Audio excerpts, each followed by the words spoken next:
안녕하세요. 저는 평소에 사연을 듣는 걸 좋아해서 많이 듣습니다. 세상에는 정말 이상한 사람들이 많더군요. 이야기가 좀 과장된 것처럼 보이는 이야기도 많지만 한 가지 확실한 것은 세상에는 정말 미친 사람들이 많다는 겁니다. 말도 안 되는 일도 많이 일어나는 것 같고요. 제가 겪은 이야기도 해보고 싶어서 이렇게 사연을 보냅니다. 이 이야기는 정말 과장되지 않은 이야기입니다. 오히려 생략된 게 많겠죠. 글 쓰는 재주가 없지만 잘 좀 다듬어 주시기를 바랍니다. 아무튼 저는 농사일을 하고 있습니다. 정확한 지역은 말씀드릴 수 없지만 전라도 지역 쪽에서 커다란 하우스를 지어놓고 딸기 농장을 하고 있습니다. 딸기 농사는 수익이 짭짤합니다. 대신에 초기에 투자 비용이 많이 드니까 딸기 농사할 생각 있으신 분들은 돈을 많이 모아서 하시기를 추천드립니다. 요즘에는 킹스베리라고 해서 커다란 딸기가 잘 팔리는데 이게 돈이 엄청나게 됩니다. 기회가 되시면 한번 잡숴보세요. 아무튼 이 이야기는 제가 딸기 농장을 하고 제법 익숙해졌을 때 있었던 일입니다. 당시에 딸기 수확철이 다가오니 쉴 새 없이 바빠지기 시작하더군요. 수확철이 다가오면 하루에 15시간씩 일을 해도 시간이 모자라고 주변 사람들한테 도움을 받아야만 간신히 수확을 정상적으로 할 수 있는 수준입니다. 시기 안에 다 수확을 못하면 신선도가 확연히 떨어지면서 가격이 많이 낮아집니다. 그래서 가장 비싼 값을 받을 수 있을 때 얼른 수확해서 내다 팔아야 합니다. 저는 주로 경매를 통해서 판매를 하거든요. 경매에서는 또 신선도를 엄청나게 따집니다. 그래서 오늘도 빠른 손놀림으로 딸기를 수확하고 있었는데 갑자기 우리 딸기 농장 안으로 어떤 아줌마 한 명이 불쑥 들어오는 겁니다. 이곳에 사는 아줌마 같지는 않고 한껏 꾸민 것처럼 보이는 도시 아줌마 같은 모습인데 선글라스를 쓰고 있더군요. 그 아줌마는 제게 다가오더니 딸기 조금만 팔 수 있냐고 물어보더라고요. 말을 하면서도 주변을 두리번거리며 마치 누군가 자기를 알아볼까 무섭다는 모습으로 딸기를 조금만 팔 수 있냐고 묻는 겁니다. 그래서 어느 정도 살 거냐고 물어보니 지금 가진 게 1,000원밖에 없는데 1,000원어치 살 수 있냐고 하길래 정신이 있는 사람인지 없는 사람인지 세상에 1,000원어치 딸기를 사려고 농장까지 오는 사람이 어디 있냐며 바빠 죽겠는데 지금 장난하는 거냐고 화를 냈습니다. 여기는 딸기 농장이니 소매로 나온 것보다 싸게 살 수 있는 거 아니냐고 말하길래 그렇긴 하지만 1,000원어치는 안 판다고 말했습니다. 그러자 그 아줌마는 그러냐며 아쉬운 발걸음을 떼며 딸기 농장에서 나갔습니다. 안 그래도 일손이 부족해서 예민한 상황인데 저런 이상한 말을 들으니까 기분이 안 좋더라고요. 전 속으로 무슨 도시에 사는 사람들이 더 도둑놈 신보가 있다고 생각했고 딸기 농장에 선글라스까지 끼고 와서 1,000원어치 사겠다는 게 참 어이가 없었습니다. 세상 물정을 저렇게도 모르는지 혀를 끌끌 차며 다시 딸기 따는 일을 시작하고 있었는데 핸드폰 알림음이 울려서 문 앞쪽으로 택배가 왔다는 문자를 보고 나가보니까 택배 상자가 하나 놓여 있었습니다. 그런데 아까 선글라스를 끼고 있던 그 아줌마가 집에 안 갔는지 딸기 농장 밖에서 쭈그리고 앉아 있는 겁니다. 마치 모든 걸 체념한 듯 햇빛을 피해 그늘에 앉아 있길래 전 아직 안 가고 거기서 뭐 하냐고 말하니까 기다릴 사람이 있다고 하더군요. 전 그러냐며 별 대수롭지 않게 생각하고 다시 농장 안으로 들어가서 일을 하려고 하니까 갑자기 그 아줌마가 저를 불러 세우더라고요. 또 무슨 헛소리를 할까 싶어서 그냥 무시하고 안 가고 싶었지만 대뜸 일할 사람이 별로 없어 보이는데 사람은 안 구하냐고 물어보는 겁니다. 전 그래서 사람이 필요하기는 한데 그쪽이 여기서 일할 거면 생각도 하지 말라고 했습니다. 농사일이라는 게 보기에는 설렁설렁하는 것처럼 보여도 다 기술이 필요하고 근성이 필요한 일이라며 제가 잔소리를 좀 했죠. 그래도 그녀는 할 수만 있다면 지금부터라도 하고 싶다면서 가능하냐고 물어보더군요. 그래서 전 좀 전까지 누구 기다린다고 하지 않았냐고 하니까 오늘은 안 만나도 된다며 일단 일 시작하고 싶은데 일 시작하면 일당이 얼마냐고 묻더라고요. 일당 6만 원 드린다고 하니까 그녀가 고민을 하더라고요. 안 그래도 시간 없어 바빠 죽겠는데 빨리 할 건지 말 건지 대답하라고 했습니다. 그러자 그녀는 3만 원만 받을 테니 재워주고 밥도 달라고 하더군요. 저는 그 말을 듣고 또 어이가 없었지만 아까처럼 1,000원어치 딸기를 사겠다는 것보다는 들어줄 만해서 일단 알겠다고 했습니다. 이 여자도 무슨 사정이 있으니까 여기서 이러고 있는 게 아닐까 싶기도 했고 무엇보다 일손이 부족했으니까 제 입장에서도 그다지 나쁘지 않았습니다. 오늘 하루만이라도 괜찮다는 생각이 들어서 일단 알겠다고 옷부터 갈아입고 일을 시작하자고 말하니 아줌마는 고맙다며 저에게 인사를 했고 그렇게 바로 그 아줌마는 딸기 수확하는 일에 투입이 돼서 일을 시작했습니다. 그 아줌마는 제가 가르쳐 준 대로 몇 바구니 좀 따나 싶었더니 갑자기 아줌마가 저에게 하루 종일 제대로 먹지 못해서 일이 손에 안 잡힌다며 딸기 한 바구니만 먹고 시작하면 안 되냐고 하길래 그럼 그러라며 딸기 한 바구니를 건넸고 그 아줌마는 정말 맛있게도 먹었습니다. 며칠 동안 굶은 사람처럼 딸기를 먹는데 옆에서 보고 있는 제가 다 입맛이 돋더라고요. 그래서 저도 옆에서 같이 한 바구니를 먹었습니다. 그렇게 한 바구니를 뚝딱 해치우더니 이제 살 것 같다며 다시 열심히 일을 하더라고요. 가끔 대학생들이 농촌 생활 경험한다고 10명씩 오곤 합니다. 근데 저 아줌마는 도대체 무슨 사연이길래 이 시골까지 와가지고 저러고 있는 걸까요? 그렇게 한참을 일하니 점심을 먹을 시간이었고 전 아줌마에게 점심을 차려줬습니다. 그랬더니 이 아줌마 점심도 정말 며칠 굶은 사람처럼 개걸스럽게 먹었습니다.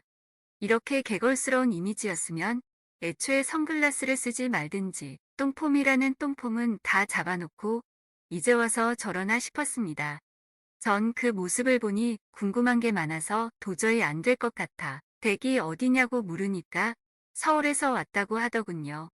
그런데 여기까지 어쩐 일로 왔냐고 물으니 사실은 놀러 왔다가 길을 잃었다고 하는데 도저히 믿어지지가 않았습니다.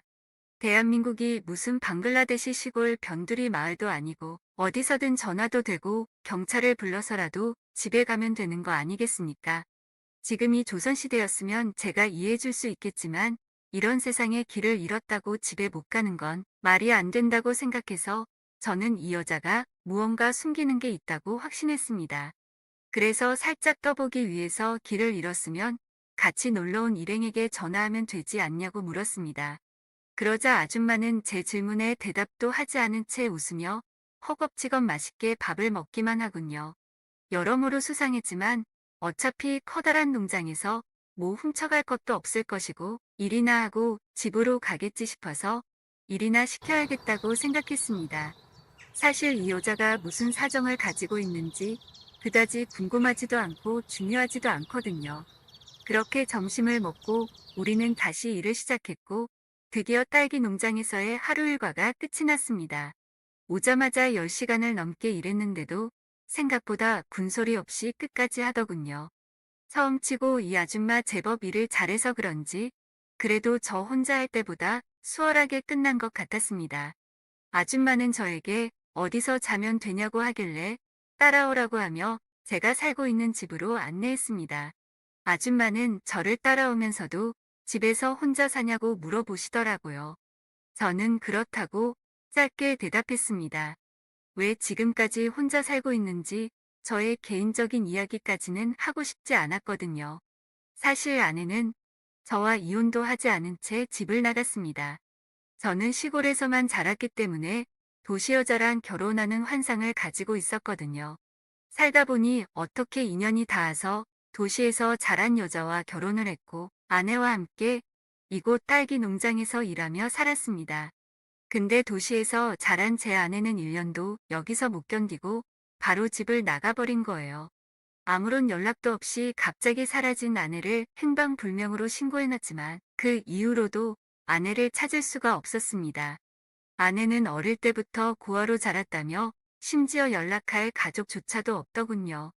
사기 결혼을 당한 게 아닌가 생각했지만 시간이 지나고 나니 아내라는 존재도 서서히 잊혀지더라고요.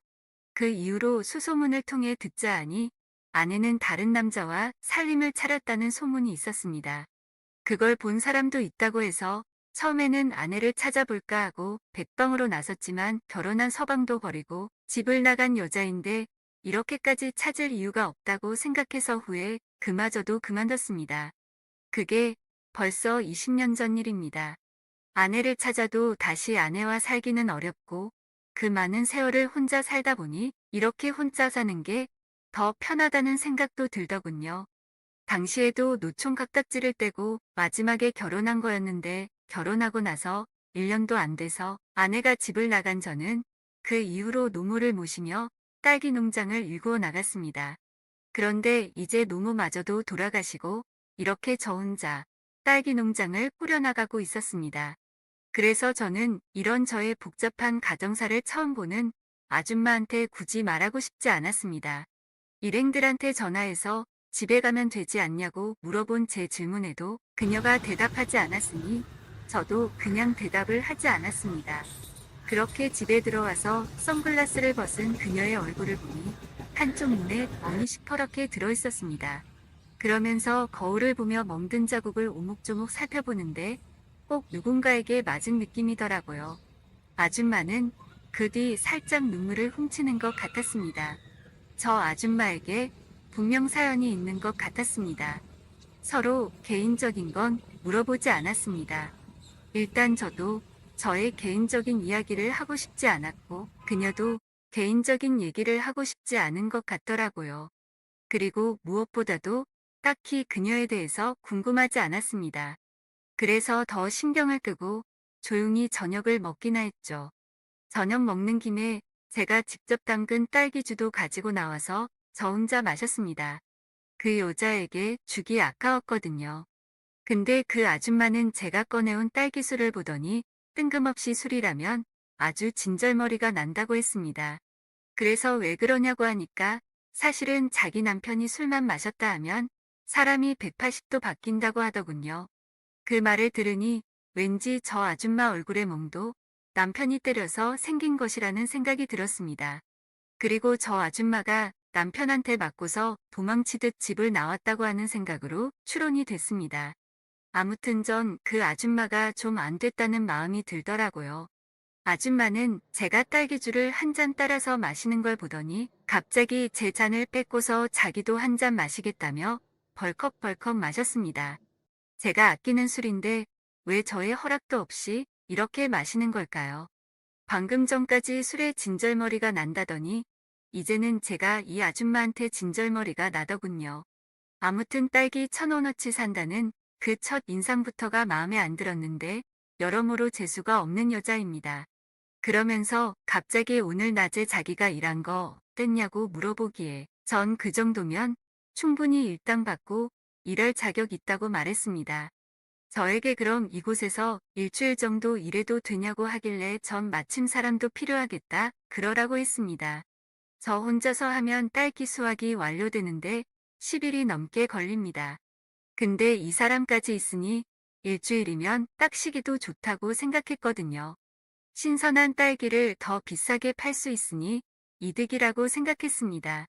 그렇게 해서 그 아줌마는 저희 농장에서 일주일 동안 일하게 되었는데 함께 일하다 보니 제가 그 아줌마에게 정이 든 것 같았습니다. 아줌마는 어느새 선글라스를 벗어던지고 멍든 눈으로 저와 같이 일을 했습니다. 그렇게 저희는 서서히 허물없이 지내는 사이가 되었고 저희는 서로에게 조금씩 편해졌습니다.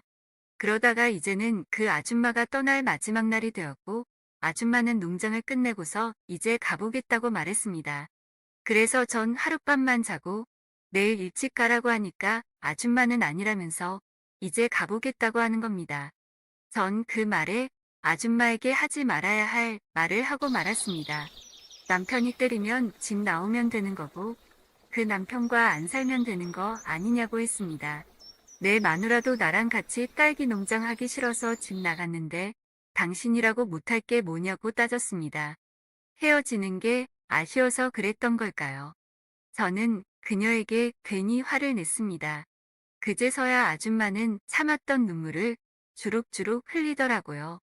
그러면서 저에게 뭘 알길래 그렇게 말하냐고 해서 솔직히 처음부터 다 알고 있었다고 말하며 그 눈에 멍든 자국이 왜 생겼겠냐고 말하니 아줌마는 하염없이 울기 시작했습니다. 전 안 되겠다 생각해서 그 아줌마를 안아줬고 아줌마는 제 품에 안긴 채 더 서럽게 울었습니다. 그러다가 저희는 한 방에서 같이 잠을 자게 되었는데 아침에 일어나 보니 저희는 여느 부부와 다를 게 없었습니다. 전 이 아줌마와 하룻밤을 함께 보내보니 더 이상 이 아줌마를 누군가에게 보내고 싶지 않았습니다. 저는 그 아줌마를 설득하기 시작했습니다. 나랑 같이 살자고 말 안 할 테니까 일단 그 남자한테서 벗어나야 하는 거 아니냐고 같이 남편을 찾아가서 말하자고 했습니다. 처음에는 거부하던 그녀였는데 그럼 계속 지금처럼 맞고 살 거냐고 물어보니 절대 그렇게 살고 싶지 않다고 하더군요. 내가 옆에서 도와줄 테니 같이 남편에게 찾아가자고 말을 했고 그렇게 그 남편과 마주 앉아서 이야기를 나누기로 했습니다. 그녀의 집에 도착하자 집은 난장판이었고 허름했습니다. 오랫동안 이야기를 나눴는데 그 남자는 이혼하는 조건으로 500만 원을 요구하더군요. 솔직히 돈을 이야기하길래 이혼하려면 1억 원 가지고 오라고 말할 줄 알았는데 겨우 500만 원이라니 자기 마누라에 대한 값어치가 정말 그 정도라고 생각했던 걸까요? 그래서 그 자리에서 현금으로 500만 원을 바로 꺼내줬습니다. 제가 딸기 농장을 가지고 있는 사람인데 그 정도 돈이 없겠습니까? 그러자 그 남자는 술값을 벌었다며 제가 준비해온 이혼 서류에 바로 도장을 찍더군요. 갑자기 딸기 농장에 찾아와서 일을 하겠다는 아줌마나 돈 500만 원에 바로 이혼 서류에 도장 찍는 이 남자나 거기서 거기라는 생각이 들기도 했습니다. 세상에는 정말 미친 사람이 많은 것 같아요. 그 뒤로 2년이라는 시간이 지났습니다. 선글라스를 끼고 딸기 1,000원어치 사려고 했던 그 이상한 아줌마는 지금 저의 아내가 되어 함께 딸기 농사를 지으며 살고 있습니다. 집 나간 아내의 소식은 아직도 알 수 없지만 이제 제 아내는 그 아내가 아닌 이렇게 딸기 농장으로 찾아온 아줌마가 지금의 제 아내가 된 것입니다. 물론 딸기만 하는 건 아닙니다. 딸기 농사를 하려면 커다란 하우스가 필요한데 하우스가 상당히 좋은 거라서 딸기뿐만 아니라 이것저것 많은 농사를 지을 수 있습니다. 매년 365일 열심히 농사를 지으며 살고 있죠. 새롭게 맞이한 아내인 만큼 탐스럽게 열린 딸기처럼 자식도 낳고 행복하게 살아가고 싶습니다. 근데 이 이야기가 전부가 아닙니다. 시골에서 살다 보니까 정말 별별 일이 다 생기더라고요. 다음에 기회가 되면 또 이렇게 사연을 보내보겠습니다. 저희 마을에 유명한 개장수가 한 명 있는데 그 사람에 대해서도 참 할 얘기가 많습니다. 세상에는 정말 상상도 할 수 없는 미친 사람들이 많다는 걸 느꼈거든요. 저와 제 아내에 대한 이야기는 여기까지입니다. 긴 사연 들어주셔서 감사합니다. 구독과 좋아요, 알림 설정 눌러주세요. 그럼 모두들 행복한 하루 보내세요.